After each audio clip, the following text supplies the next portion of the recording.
All right, let's unpack this. For you, the dedicated NBA watcher who lives and breathes playoff basketball, we're going to dive deep into some recent Timberwolves storylines. Yeah, definitely. We've got a fascinating mix of sources here. A look back at that gritty 2022 first-round clash, against the Grizzlies. Yeah, I remember that one. Then the satisfying end to the 2025 first-round Wolves taking down the Lakers, plus some deep dives into Ant Edwards and Karl Anthony Towns' play in the 2024 playoffs. And that Reddit thread, right? Yeah. About Edwards. Exactly. That Reddit discussion on Ant's recent play, and of course, the big news. Timberwolves reaching the second round 2 years running. So, the mission.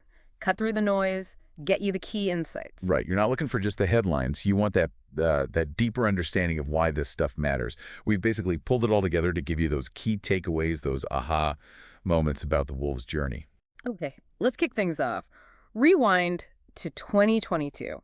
Timberwolves versus Grizzlies, first round. Now, for anyone who tuned in, that was a hard-fought series. How did it ultimately shake out, and what were maybe some key moments that still stick out? Well, the Grizzlies took it 4-2.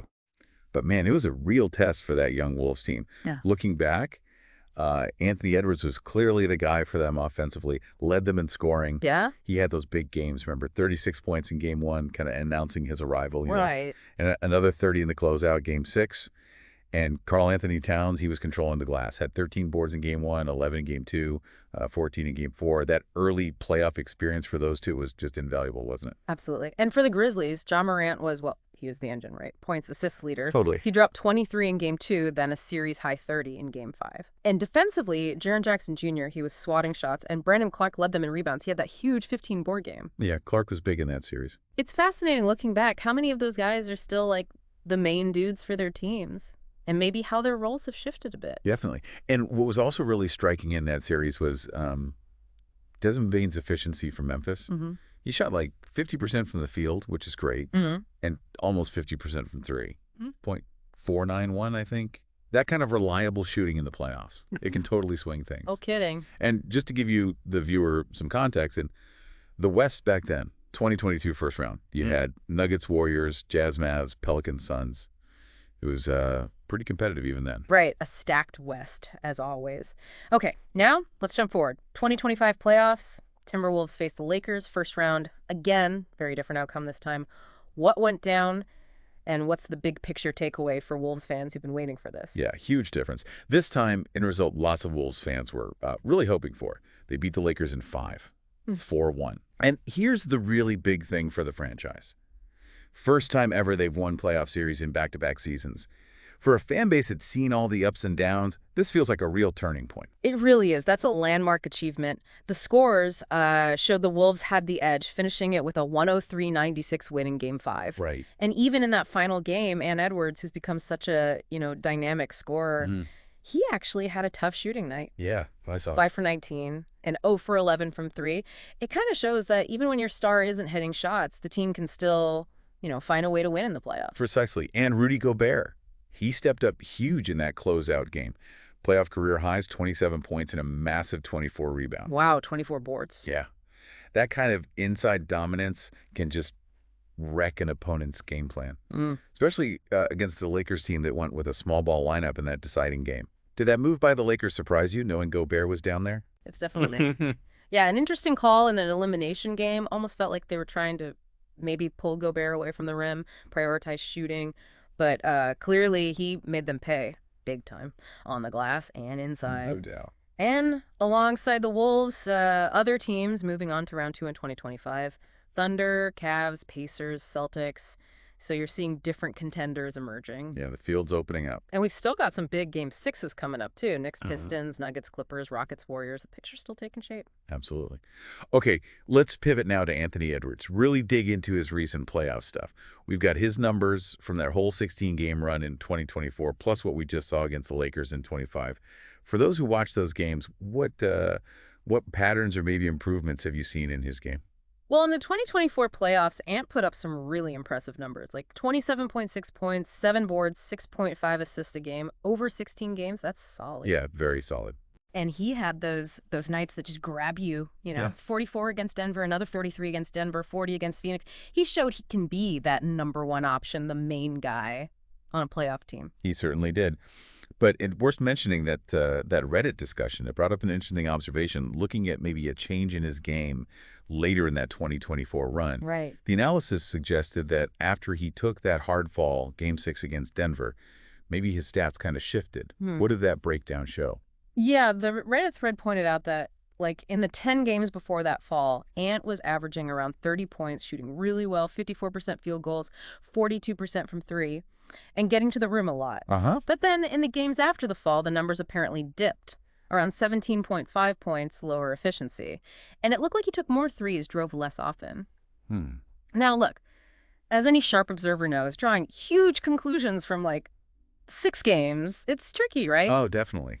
Small sample size caveats apply. Could be lots of things. How defense is adjusted, maybe? That's a crucial point. Correlation isn't causation, yeah. And playoff series are all about adjustments. Yeah. The Mavs, who they played next, probably had a whole different defensive plan for him. True. But the Reddit analysis did point to, like, 50% jump in his three-point attempts and fewer drives, fewer shots on drives. So it raises an interesting question for you watching every possession. Was it strategy? Was it the fall? Or just, game-to-game stuff? Yeah, hard to say for sure. But regardless, even with that potential shift late in 24, Ant still led the Wolves past the Lakers in 25, even with that off-shooting night in the closeout. Shows he can still impact winning even when the shot's not falling, and he's consistently up there among the playoff scoring leaders during this whole stretch. It really speaks to his overall impact, doesn't it? Beyond just scoring. Okay, let's switch focus now to Karl Anthony Towns. Same 2024 playoffs. His numbers 19 points, 9 boards solid for sure. But there was something else about his performance, something maybe hidden in the averages. That's right. There's a piece, I think, in SI, Sports Illustrated, that highlighted how Towns actually got way more efficient in those 24 playoffs. Oh, okay. Yeah, like career lows in turnovers, career highs in assists, and field goal percentage, almost 55% from the field.